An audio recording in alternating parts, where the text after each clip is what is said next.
Ang berdeng agila, magkahatid ng kaalaman tungkol sa pagkaimbento o pagkadiskubre ng mga bagay-bagay dito sa ibabaw ng mundo.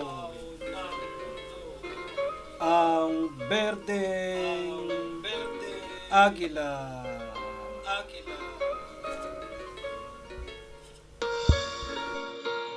Assalamualaikum. Magandang araw po sa ating lahat. Ang tutunghayan na naman po natin ngayon sa maikling video na ito ay ang pagkalikha ng maong na pantalon o jeans. Ang pantalong ito ay kasalukuyang isa sa pinakapopular na pantalon sa buong Pilipinas, kung hindi man ito nangunguna sa listahan. Mapapambabae man ito o mapapanlalaki. Taong bandang ika-1870, isang nagngangalang Jacob William Davis na mananahi mula sa bansang Russia na imigrante sa Amerika ay tinungo ng isang babae sa kanyang shop na asawa ng isang matipunong mantotroso, woodcutter, upang igawa o idisenyo ang kanyang asawa ng pantalong matibay, sapagkat malimit na pupunit ang busa at natatastas ang tahi ng kanyang mga suot na pantalon sa tuwing ito ay nagtatrabaho.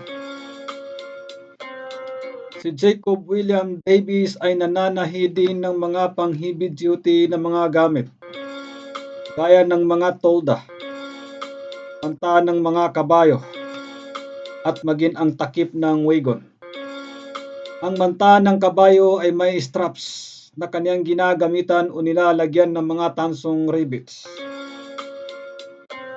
Dahil dito ay naisip niya na maaari niyang gamitin ang mga rivets na ito at ilagay sa mga mahihinang bahagi ng pantalon, gaya ng bawat kanto ng mga busa, upang mas lalong tumibay at maiwasan ang pagkapunit nito. Ang disenyong ito ay mabilis na pumatok sa mga construction workers, mga miners, cowboys at iba pang trabahong nangangailangan ng matitibay na isusuot. Kaya sa loob lang ng 18 buwan ay nakapagbenta siya ng humigit kumulang 200 piraso. Dahil dito ay naisip niya na proteksyonan ang kanyang imbensyon laban sa mga manggagaya. Ngunit ang kanyang kinikita ay hindi pa rin sapat upang siya ay makapag-file ng patente. Kaya pinadalhan niya ng sulat ang kanyang supplier ng mga tela na si Levi Strauss, na naglalaman ng pag-aalok at makipag-partner sa kanya para sa pagpapatente at pagbebenta ng pantalong may mga rivets. Di namang nag-aatubili si Levi na puntuhan ito, sapagkat nakikita naman niya ang potensyal na lumago ang kanyang negosyo. Kung kaya agad nilang nilakad ang pagpaparehistro dito at natagumpay nilang natanggap ang patente mula sa San Francisco, California noong ika-20 ng Mayo 1873 para sa improvement in fastening pocket opening gamit ang mga tansong rivets. Ito ang tinaguriang araw ng pagkalikha sa blue jeans o ang maong na pantalon. Ang detalye ay siya rin nating makikita sa logo ng mga pantalong Levi's.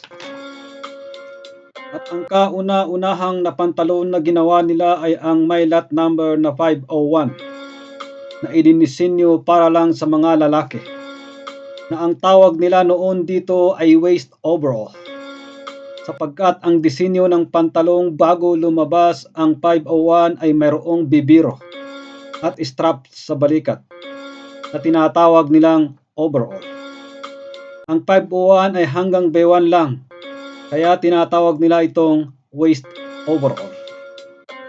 Ngunit pagsapit naman ng taong ika-1950, ang mga kabataan noong mga panahon ay tinatawag nila itong jeans, na isang tawag kolokyal.